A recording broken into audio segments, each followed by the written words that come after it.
Professor Boaz Barak from Harvard, previously Microsoft, previously Princeton.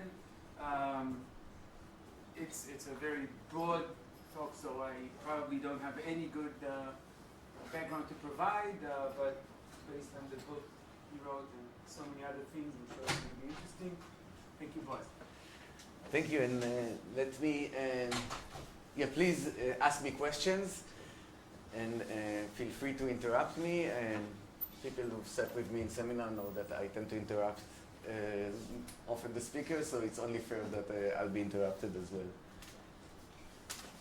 So, this talk is going to be somewhat of a broad talk. I'll talk about also 2 works. I intended to talk about 3, but then even 4, but then I realized I will run out of time.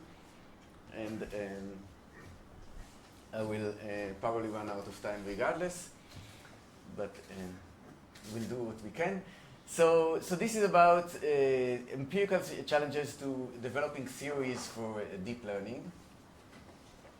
And maybe before we talk about what are the challenges for developing theories for deep learning, we can talk about what do we mean even by a theory of deep learning? And maybe even take a step back and what do we mean by a theory of something? So there are different types of theories.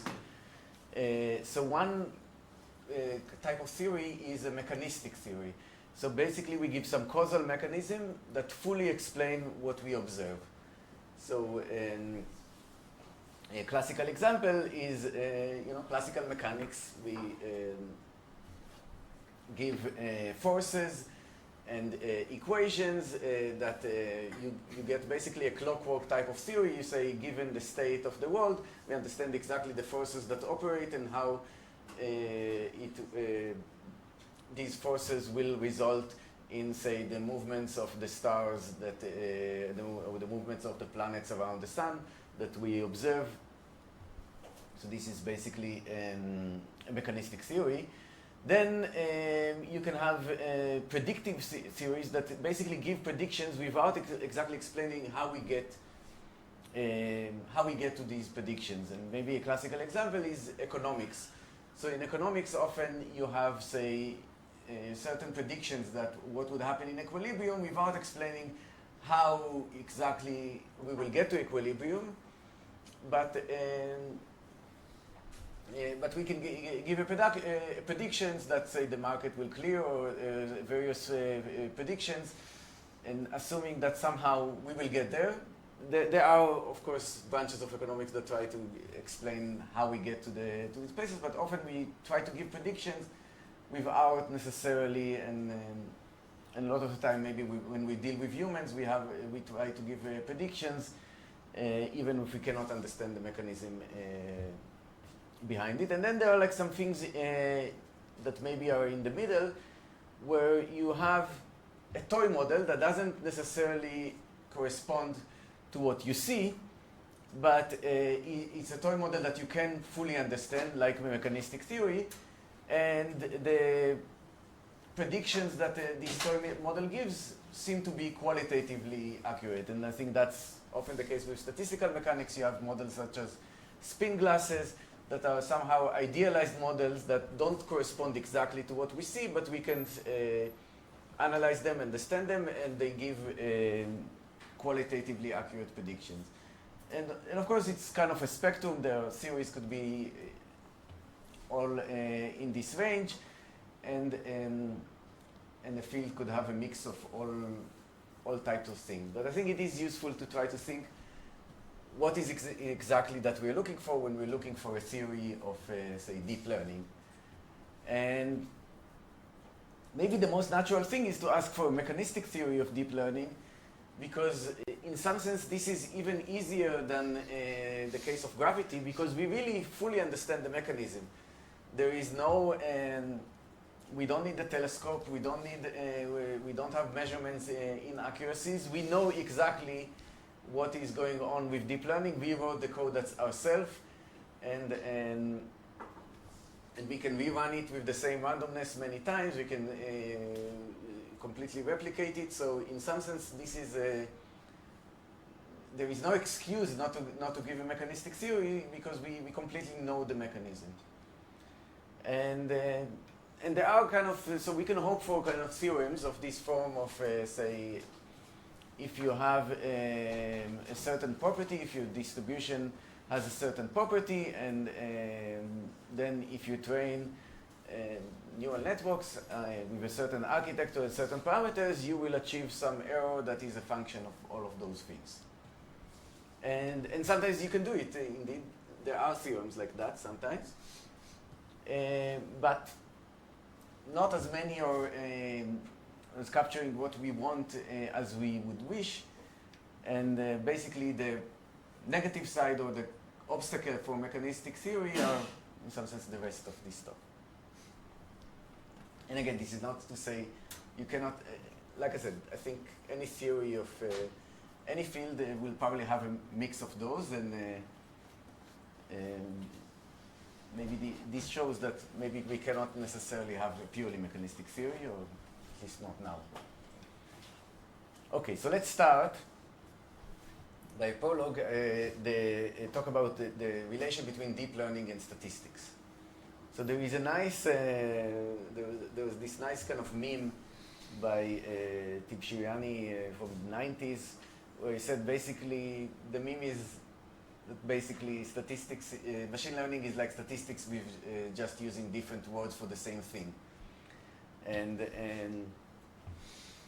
we kind of know that, yeah, it's funny that basically since then, I think we have been using more and more the names on the right in machine learning. So you cannot even say that you're using different words. We use the same words. But I want to claim that we're using the same words for different things. That even though even though it's kind of a funny meme, and I was in this nice summer school in the French Alps, so it's not completely inaccurate, but I was in Snowbird, Utah. Yes, you see. So yeah, there's some parts of the table are true, but I didn't ask the statisticians whether they have been in Las Vegas in August. Well, who in this room has been in Las Vegas in August? I don't know. There was once a talk in Phoenix, I think, a conference where the planes couldn't the planes couldn't land because their tires melted. It was so hot that the tires melted. So it does happen. So. Yeah, but let's kind of see like the relation between between statistics and deep learning, and let me illustrate it with, say, linear regression versus deep net regression or classification. So what is linear regression? We basically we're using gradient descent, say, or stochastic gradient descent, or some other algorithm to find the minimum function, minimizing over the set of all linear functions. And yeah, I shouldn't have used L for both the set of all linear functions and the loss function, but it's a red L, so it's completely different. And so that minimizes the loss, like say square loss or some logistic loss. And we call this quantity the empirical loss, right? So we get these data points x1, y1 until xn, yn. So we try to minimize the empirical loss. And what you can show is that, first of all, assuming this loss is convex, we will find the minimum. And so we will find the minimum of the empirical loss, and that if the number of samples tends to infinity, the difference between the empirical loss and the population loss will go to 0. Where the population loss is the expected loss over the distribution which these things were drawn from. And the way we think about it, if we are using this in the context of statistics, we're thinking of there is some broad population, maybe even infinite population. We have some samples, so our training set or samples is much smaller than the population, and we fit the linear function to the training. And under certain conditions, that would be a good thing to do because it will generalize to the population, right? So this is basically the standard statistical learning setting. So now, deep net regression, we do something that is completely different, of course, right? The code basically, if you wrote this code in Python, it will basically be the same code, except you're just minimizing over a larger set of functions. So you get these points, xi, yi, you try to find this empirical minimizer, and then so far you would understand why the statistician says you're doing really the same thing, and why so you're using the same code. But there are actually, it turns out it's quite different. So first of all, once you're not minimizing over linear functions, even if this loss function is convex, the overall problem is not convex. It's not convex in the parameters, so it might not find the empirical minimum. Even if it does, if we are in the, say, over-parameterized setting, then the population loss and the empirical loss might not go to zero. So you have no guarantee, whatever you find, that it actually generalizes to population. In some sense, it's even worse, because often in actual deep learning, we don't even care about the population loss. We often, say, training, say, language models, we don't really use them for predicting the next token. That's, say, a pre-training objective, and then we fine-tune them, or we use them for some, on some distribution of prompts that is very different than the global distribution that they were trained on. So in some sense, this is, this superficially looks the same, but it's in some sense like completely different. It's we're using the same symbols, but to do something that's very different. And in some sense, also the mindset is sometimes, like, say again, like if you're training a large language model, in some sense you might use it in inference over a very restricted set of prompts. So in some sense, the training set might be bigger than the population which you use in inference, where you actually care about. So rather than trying to generalize from a small sample into the broader population, you might try to, you have a huge sample, and you're trying to generalize to something that is just off distribution, but actually could be even smaller than what you trained on. I mean, is it really fair to say it is smaller? I mean, it's true that in practice, like, you got your network, you're testing, some small number of examples relative to an enormous data set. Yes. But you want your network to be such that it would work on a very large number of inputs that someone could enter into, right? Yes. You don't want it to work only for those 5 prompts. You want it, whatever crazy prompt someone will come up with, the model will have like a good answer. Yeah, so it's true that I think potentially, like, you could say that these are infinite, but let's say just in terms of, say, the number of times, you trained it on basically all of the text that is available on the internet, and you might only use it for like a relatively, for a very specific task of answering some, essay questions, or like, say, doing some code completion, and you might retrain it before.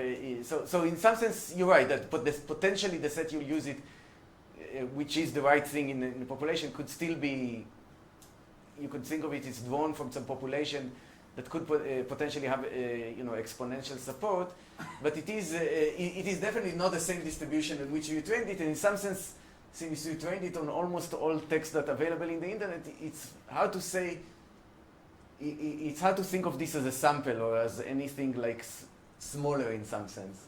Well, for the vocabulary would be clearer if on the left side you said generalization, and on the right side you said specialization. Maybe, yes. And the flaw is things that sound logical, but in fact have factual or logical errors in them, because the language model completes elegantly but not correctly. Yeah, but let's say these are, we can go into the particular details of like what these languages model can or cannot do as of December 22.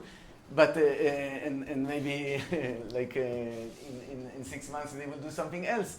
But the larger point is that basically, even though it's superficially, you know, the code in training doesn't look that different from classical statistics. In some sense, it's very, what we're trying to actually do is quite different, and in that sense, I think it's different. And if you see, or for example, what happens in actual training, so there was this nice logbook that they made public, Facebook or Meta, on how when they train their large language model, that you can see a lot of things that they do that somehow don't make sense. In a sense, you see that they only care about making this training,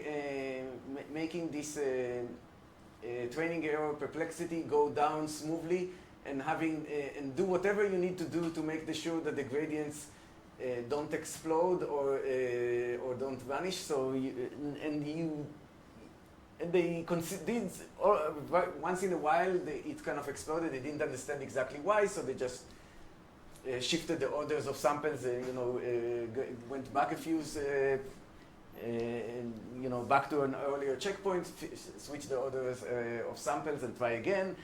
At some point, they even consider, I think they didn't do it eventually, but they consider, like, in the middle of training, changing the activation function from one to another, which you think about, like, it's kind of insane to do it in the middle of training, like changing the architecture. But the main thing is somehow we don't completely understand but we try to get, like, so it's also the algorithm itself. It's not exactly this mechanistic algorithm that has this code. We just run gradient descent. In this case, the algorithm also involved like a team of humans that were on call, and every time that there were also like some more mundane thing that this is trained on a cluster of nodes, and once in a while, some of them crash, and you have to. So it's. And the amazing thing is that eventually, of all of these things, they kind of still work. This OPT specifically is maybe not the greatest language models of all time, but but generally, these things kind of work. Like it's. I'm sure if the OpenAI published the logbook of GPT-3, it might not be like much different. Although maybe the 10th one is better than the first one. So I can comment on Yes. this because Yes. I was involved in training such a big model in AI 21, and many of the things that are written here are, engineers has a tendency to try whatever they can Yes. without really understanding, just make it work. Often it's overfitting. Yes. It's not really necessary. So what you have here is with these big models and low beats for the accuracy of floating points, is that you have explosions of things that are just artifacts of the fact that you try to be more efficient, and instead of working with 64 bits for floats, you use 16 bits for floats, which introduces some artifacts, and then just changing the random order of examples can, because everything is statistically stable, but you have specific instances that can take you out of the range of a floating point, and then you get none, and then things are explode. So many of these things are not really needed. They are more. I mean, they are needed if you're working with low accuracy, right? Because it will explode, right? If you don't do it. If you are working with low precision. My point is that if you would do a puristic stochastic gradient descent, then you don't need to replace a GALU by a ReLU, and you don't need these restarts. It's just and by puristic I mean infinite precision for the gradients. But these things are right. hacks for. Yes. No, I mean, for me, like, it's not so much that these things are needed. It's just that these things change the actual process so much that it's pretty amazing that at the end of it you get something that's reasonable, even though you kind of. SGD is very, very robust. Yes. This one I also can say from my empirical experience, you can have many, many bugs in your code. Yes. And still SGD works. Yes. So this is in some sense the point of this next thing. So a priori you could imagine that the following thing would happen, that you make all these choices about what you're going to do, hyperparameters, precision, etc. And what you could imagine would happen is, okay, some of these choices would lead you to gradients exploding, vanishing, nothing works, you don't get even say good performance on your main task, and some of them lead to good performance on the main task. And let's say all of these things are the same. Let's define good as some fixed number. And then what a priori you could think is that even after you succeeded, it could be the case that basically some of these choices that succeeded, so that for the downstream task, it would be each one of those will succeed on different downstream tasks and fail on others, just based on these hyperparameters, etc. So you could have like the same, I don't know, 1.9 bits of or nuts of perplexity in all of those things, but they have like different, vastly different performance on different downstream tasks. But often it seems that it doesn't really happen this way. That basically you somehow, as long as you succeeded in your main task, then often, the performance in the downstream task often is, to a first approximation, some function of your performance on the initial task. And if you get a model and you make it improve better here, it often translates, not 100%, but often translates to better improvement, improvement down here in all downstream tasks. So in some sense, it seems that basically, when you succeed, it's kind of the same model. So so that's kind of what I like to call the Anna Karenina principle. I mean, this is not just mine. I've been using this notion in other settings. That basically, you might fail in different ways. Maybe your gradients will vanish. Maybe maybe you'll overfit. Maybe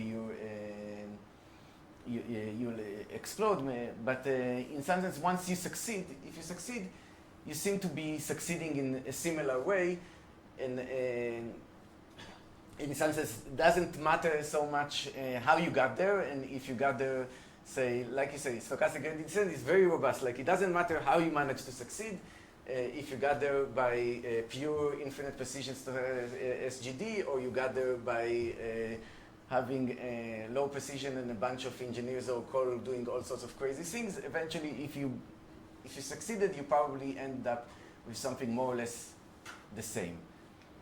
And it seems that so they can fail in the different ways, but they kind of if they succeed, they learn similar underlying representations, because otherwise, if they would learn radically different representations, then when you try to fine-tune them or adapt them to different downstream tasks, the performance would be radically different.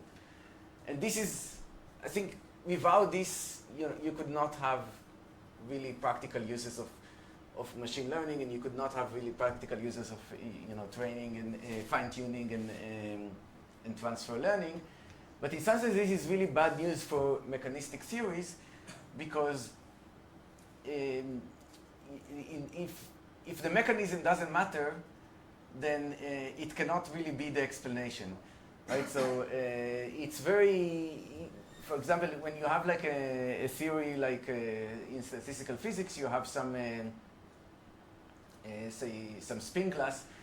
If you change if you change parameters, typically if you change the energy function from one thing to another thing, you'll land in a completely different equilibrium.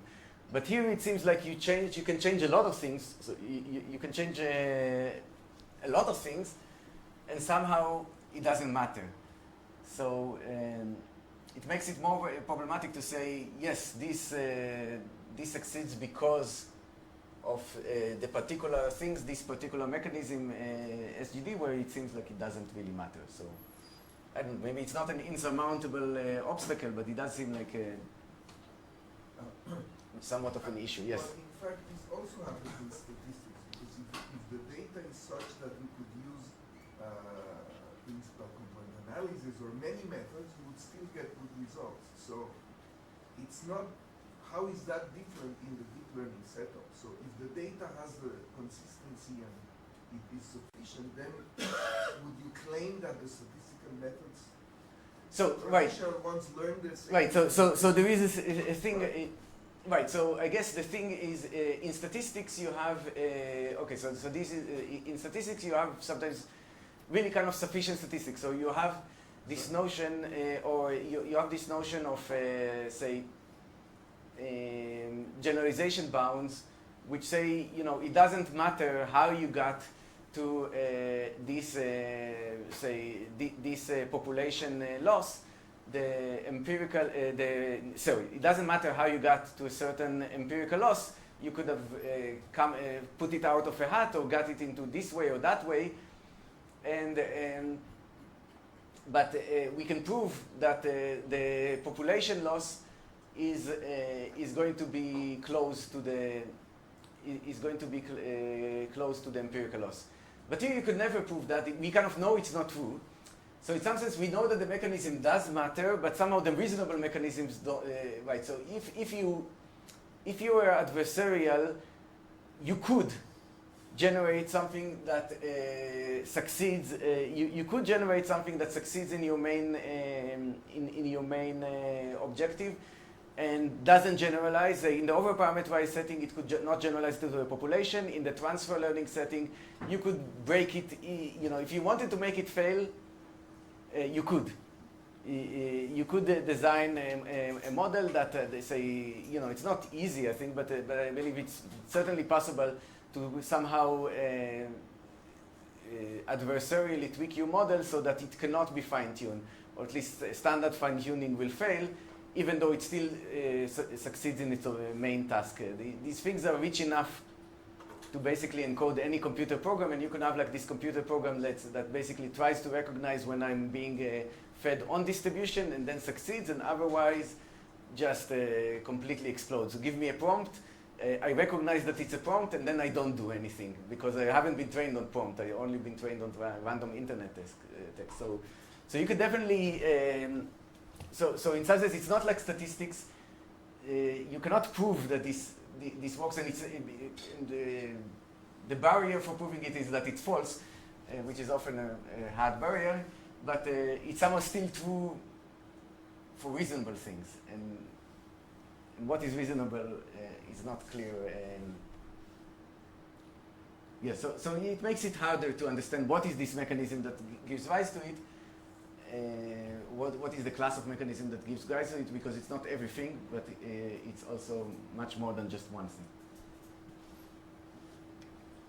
So in some sense, I think, like, at least my view is that it's kind of like not really the right way to think about it. Is not statistical approximation of a population from sample, but rather you have some process that kind of puts some evolutionary pressure on F to learn useful features. So I think to some extent I like to compare it sometimes to, you know, teaching students to math. So when we teach students math, we give them exam questions, and the idea is not that our goal is that our students will, say, go out into the world and then they will get random calculus questions and answer them, and then random algebra questions and answer them. But rather, our hope is that by them training themselves and adapting to become better at answering random calculus and algebra questions, they develop some internal representations and skills that would be useful for them for some completely other task.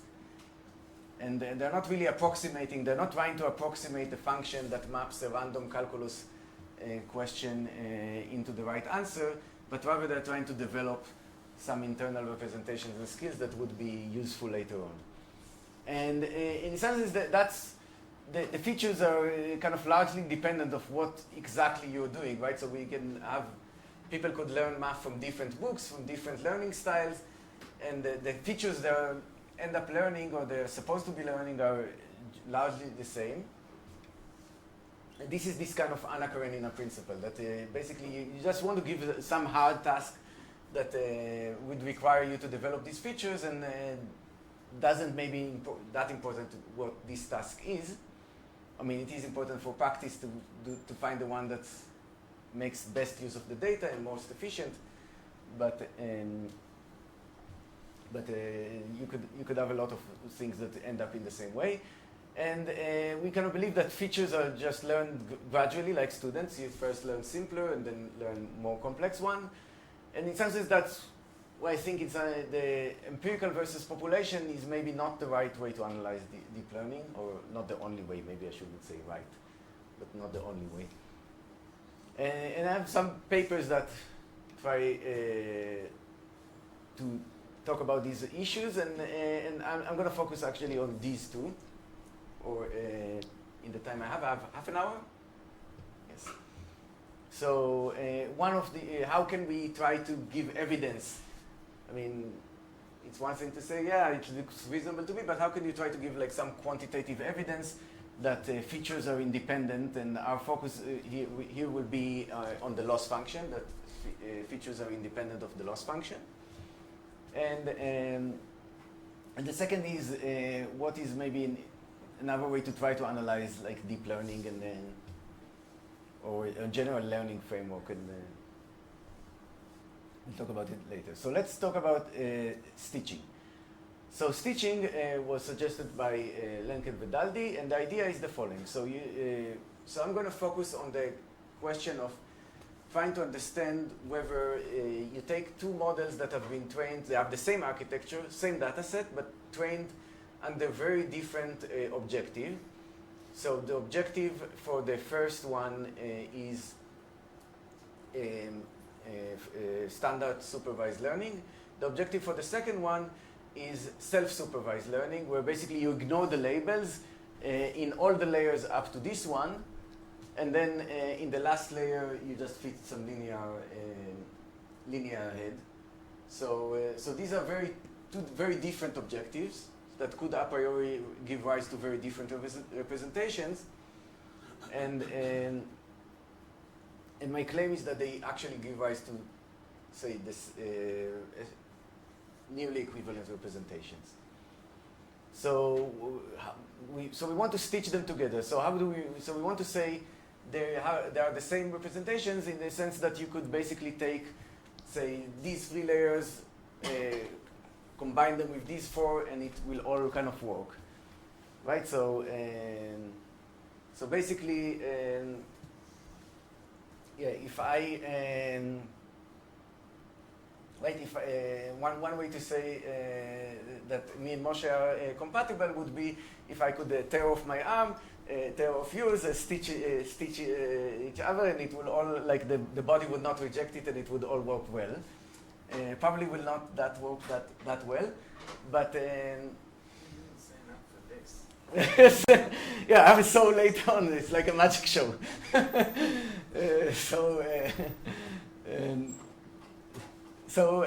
it actually will not even work for neural networks, right? So if you just try to hook them together, even if they didn't change the loss function, even if if these networks were, say, trained, everything was equal except the random seed, if you would try to stitch them together, it will not work, right? So example, tell me why? Right, in permutations or generally symmetries, right? So generally, these are, say, convolutional networks, so maybe permutations, permutations between across channels, they might not be invariant, but they would be definitely, all channels are the same. So generally, if you have like some map, say you have C channels, so if you have any linear map, say on the channels, like a one-by-one convolution, that would not, these are kind of symmetric to that. So we need to add this. So we need to, so basically what we do is we say, okay, we freeze these parts and now try to find just this linear map on the, mapping the channels to channels that, say, minimizes the loss. And this is kind of a simple trainable stitching layer, and it's also under-parameterized. Like the number of parameters here is smaller than the number of samples. So here this would be, you would get to the same point. It's a linear map. You get to the same point when you train it. And our hypothesis is that if we can stitch this at all layers, and we don't lose a lot in performance, let's say 1 or 2 points or something like that, then the internal representation should be similar. And the focus here, we want to measure performance loss, which we call the stitching penalty, the penalty for, you know, connecting two things that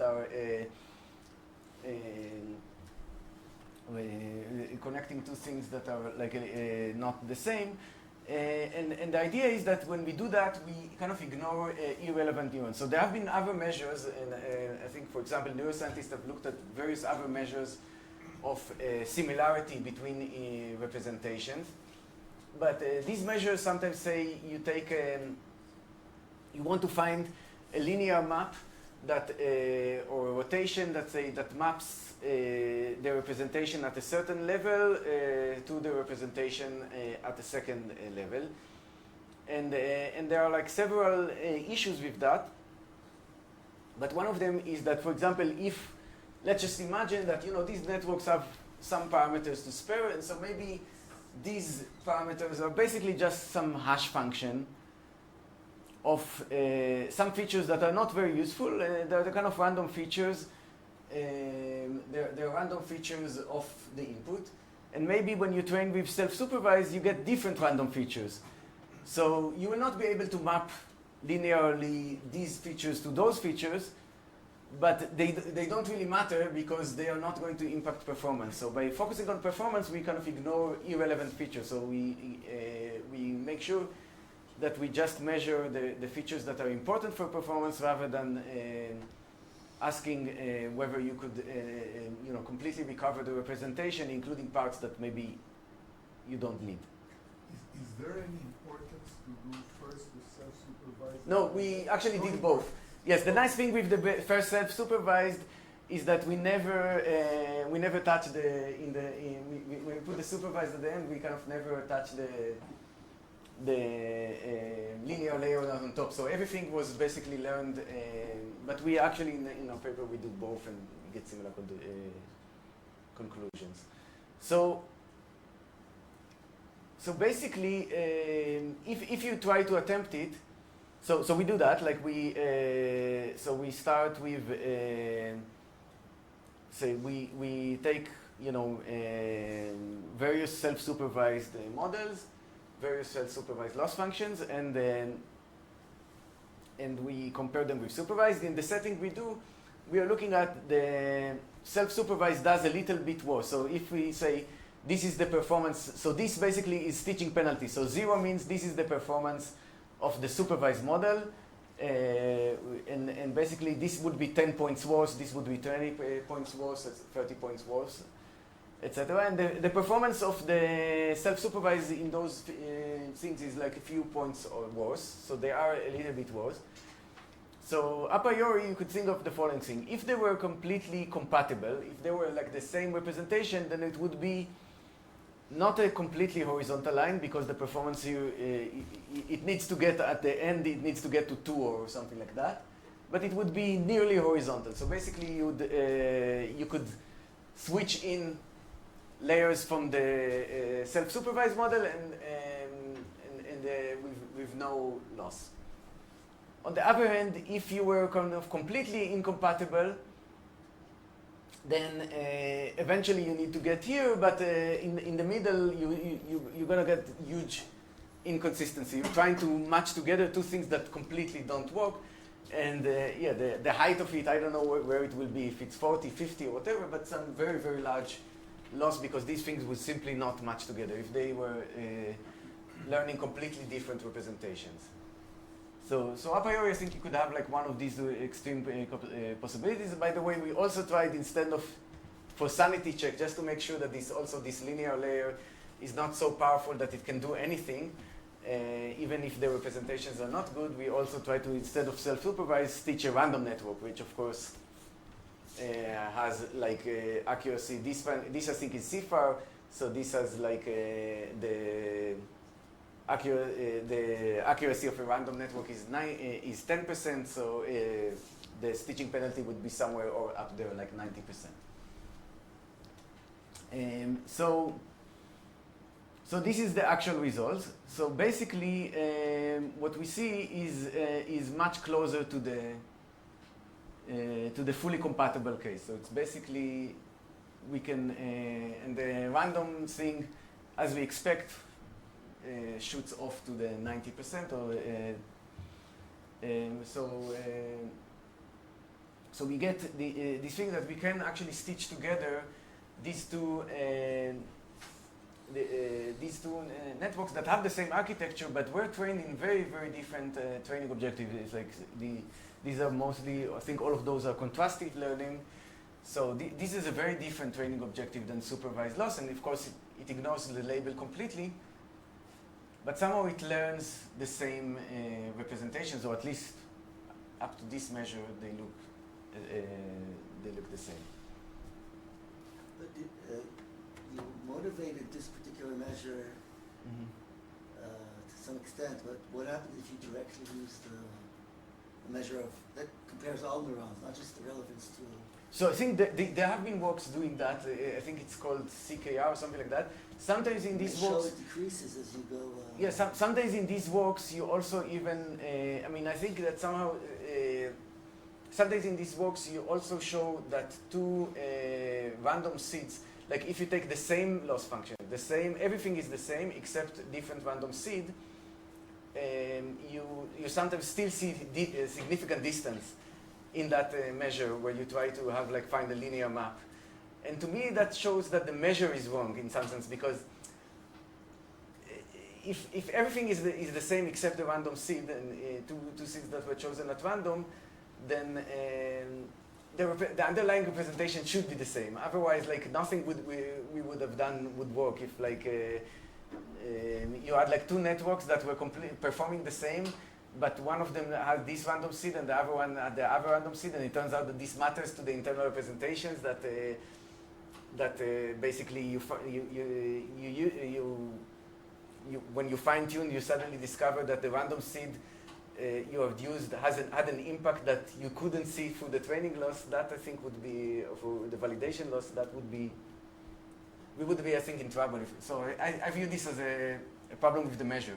Maybe in terms of validation doesn't matter. Or this part, I mean, in some sense, if you do have, you can obviously see why this happens. If we don't necessarily, we like these networks to be efficient, but we don't really penalize them a lot for having some fraction of neurons that are just random kind of hash functions, and if two networks have different hash functions, then yes, they would you wouldn't be able to learn one hash function from the output of another. That just doesn't mean it's just not useful. But so it's not surprising that some of these measures will not necessarily work. So the fact that the line is so flat means that not only they learn about the same thing, they also learn it in some way the same way. Because two students that graduated the same class with the same grades and are equally good at doing something in the real world do have different ways to understand an idea. So you're claiming that here they're even more similar? There's no, you couldn't replace two layers in a sense, or two components in two layers. Here you first figure out corners and then you figure out lines, and there's the other so maybe, this is the case where everything was the same except the loss function. So it's very hard to ask even what does it mean to say stitch a transformer with a CNN or CNN with radically different architecture. We did change the width because that's something you can do and still stitch, but generally they are the same architecture, and so in this case they do seem to learn it in the same place. It could be the case that there is to some extent some inherent complexity. Say these are image recognition, that corners are simpler than say faces, and so you need to first say learn edge detector first and then learn say face detector or something like that. So that's could be the case that there is some amount of inherent complexity, and even with students maybe there can be some variety, and there are some students that have maybe somewhat different strengths, but generally there is a certain progression that we think some material is builds on another and is more difficult than the other. When training Yes. with different fields, you check if the explanations, for example, remain the same? If the what?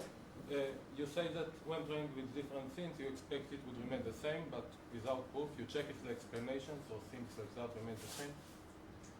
Explanations, so I'm not completely sure I understand. The outcome, let's say, So no, we didn't try to do these kind of things, like try to look at, say,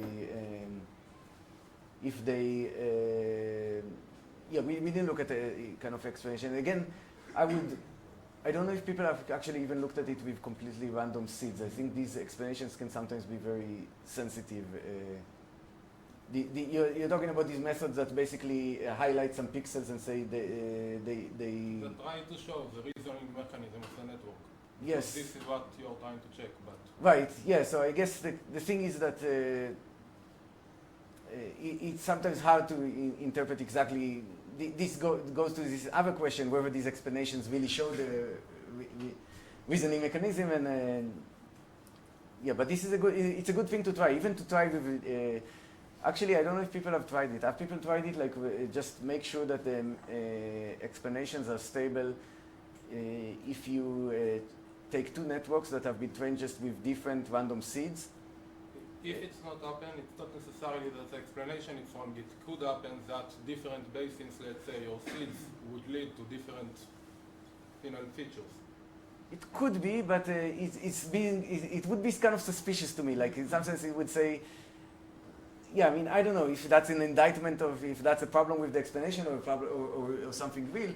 But it still would be interesting to me. Actually, like, I find it like a curious thing. I wonder if someone has done it. Like run explanations. If you train two identical networks, everything except the seed, and you try to explain the same inputs, does it give the same explanation? Does it give like how? What's the Hamming distance of the highlighted pixels?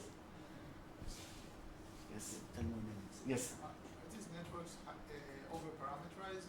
These ones, yes. These are kind of This is CIFAR, and these are over-parameterized networks. Because when you are in an over-parameterized regime, the argument is weaker in some sense, because you have a lot of redundancy. So just fitting the middle layer, if you think about the hash function as an example, if you are over-parameterized, and say that the number of parameters is larger than the number, this layer is larger than the number of examples, then you can do everything. No, but the linear layer is under-parameterized. The stitching layer itself is under-parameterized. And you can see that you cannot... Yeah, but it's just a readout. I mean, if you have a lot of redundancy in the previous layer and the next layer, then you have, even with an under-parameterized intermediate layer, many ways just to do readout and feeding the next layer without actually meaning that it's the same representation. It's just two different but very, very redundant representations of the examples. Think about memorization of all the examples in two different ways, in two different random... But they should be linearly transformable to each other. If it's very, very over-parameterized, I think it's possible. It might be, but notice that, you know, here, basically the stitching with a random network, we do try... You can do it with a random We do try to minimize the loss, right? We do try, we take the input, we take the, which in some sense the random network should memorize all the, sorry, it's not trained, it's random, it's not trained. No, but you take you do take we do try to minimize the loss, right? So we do take all of the, say, in this case, say 50% of the layers come from the supervised network, and we do try to feed in to find the stitching layer that would completely minimize the loss given the random network. And yeah, in the beginning you can do it. So in the beginning, in some sense, I think that's kind of a little bit of a measure of the quality of representation, is by how much is it important that you have here as an input something that you learned, rather the learned representation rather than the random one. But yeah, we can. Yes. Relating to that, and also to the thing you said about the neuroscience, people are doing some measures of feature layers and so on. So, for example, you can something that people are doing is to compare the geometry and topology of manifolds that are relating to some classes of data. For example, you have all the pictures of dogs, and then you look at the representation at the feature layer that has the class of dogs has some dimensionality and radius in this low-dimensional space that is drawn to. And then you can compare directly, maybe in a specific layer or in a specific feature layer, the properties of different classes. And then you have some measure of the representation. For example, how compact it is and how far it is from different of the different classes. And that might be kind of a direct way to measure how similar feature layers are. Right. So, I guess the thing which you have to be a little bit just make sure of, like in this layer, for example, the class, like say at the very end, say if you are talking about CIFAR, it's just a 10-dimensional vector, and all the dogs get mapped to a single point, and all the cats get mapped to a single point. And over here, maybe you will not necessarily expect differences between dogs and cats at the very early layers. Yeah, but so interesting how similar it will be between the two networks. How, let's say cats and dogs have some geometry of their manifold in this layer. How similar those manifolds are in terms of geometry between the supervised and unsupervised? Right. I mean, I guess the fact that you can you get this thing, this thing kind of say expects the manifolds to be the dog and cats manifold to be in a certain way, and you are able to map linearly in a way that would fit it. So that says, to some extent, that you can do it. But yeah, I agree. I mean, there have been some works I think that try to do it with a permutation stitching, which is maybe more powerful, just permutation of the channels. Yes. The hill shape form that you expect, can you actually replicate it for any two kinds of models? Like you said, that if you're stitching, you expect this kind of. If it was completely incompatible. Yeah, can you demonstrate it for two incompatible models? If you tailor two incompatible models? So I think in the random network, I kind of expected this just because this is the ending point. Like the reason I expected this is because if the ending point is here, I think probably if I take, if I took a network that is, say, 50% random, let's say if the layer, if you have a network that could still get a very good performance with half the layers, so you could basically have some network where basically the first 50% of the layers are random and the last 50% are actually trained and still get good performance. Then I think in such a case, you will get something like that. Just because you have to kind of end up, at the, when you have 100% of the bottom model, you have to end up in the place that the bottom model, and because this linear stitching kind of tries to smooth things out, in general you kind of expect this to be somewhat continuous. Like yes? Quick question on the random one. You're showing a single pass, a single test, or this is average of... What? Yeah, all of those are, I forgot like how many seeds we did, like, but all of those are like, yes. And it's all randomly looking similar in this code? Yes, and yeah, we also did these things with ImageNet, and we did this also with some,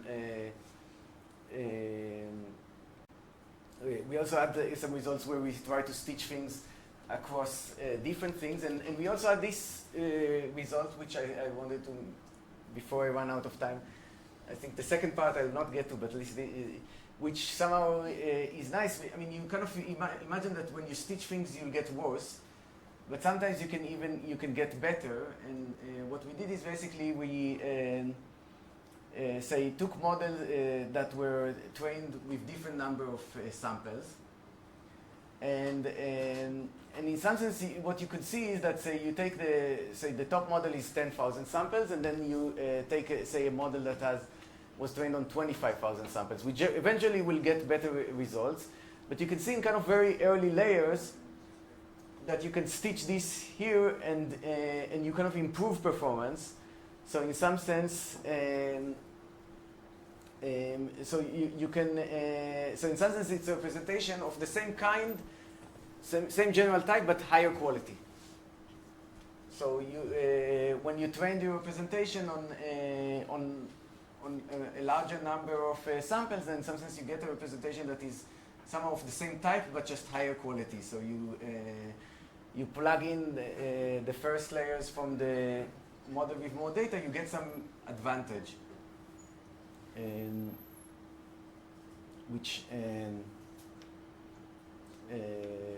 is nice. And we had the similar results, although slightly, I mean, you get an advantage later on with when it's about epochs and width, and again, like basically where the better model is wider or the better model has more epochs, and you get similar thing. Now, I think I'm not going to get much here, so let me just kind of show very quickly. So they have these toy models of learning, and one of them, which I kind of like actually, is this notion that there is kind of a hidden manifold that the network learns, and in some sense what it does is some kind of a nearest neighbor model, some kind of a nearest neighbor thing, where the number of points somehow scales with the number of resources that you have, the data, the size of the model, the compute you invest. So somehow you say, okay, I don't know exactly how these things work, but somehow internally what happens is that there is the network discovers some hidden manifold, and generally when you get a new point, it approximates the function based on something that's near that manifold. And if you had more, if you increased more in your resources, data, model, compute, then it's somehow equivalent to basically having denser grid on this manifold, and you'll get better accuracy. And so as n goes, you will get a better approximation. And the nice thing about this hidden manifold kind of model, it predicts, say, certain scaling laws that would grow like that your loss should be some function of the distance between the point that you get and the nearest points in the training set, some kind of monotone function that is 0 at 0, and you can show that it should scale like something like some n to the minus constant, or a capital N, I should say, n to the minus constant over the dimension, and there are some works that also try to say exactly what is the constant is. That seems like to be true in the sense that we do get these scaling laws. But in some sense, this nearest neighbor, if you kind of really believe that this is what's going on under the hood, then you'd believe that there is actually a pointwise scaling laws, because this kind of reasoning would work for any x. So if you take a fixed point and then now you train randomly your network, then as you increase n, this point will, in expectation, become closer to the training set. So you expect that it would be basically you will have a pointwise scaling law. Maybe it's different pointwise depending on what this x is and whether it's at this point in the manifold or this point in the manifold, but it still would be monotonically decreasing and maybe like a scaling laws. And you'd expect that basically pointwise accuracy is positively correlated with the global accuracy. And to some extent, we see that there was this very nice work on kind of accuracy on the line phenomena, which showed that you take various models and you measure their performance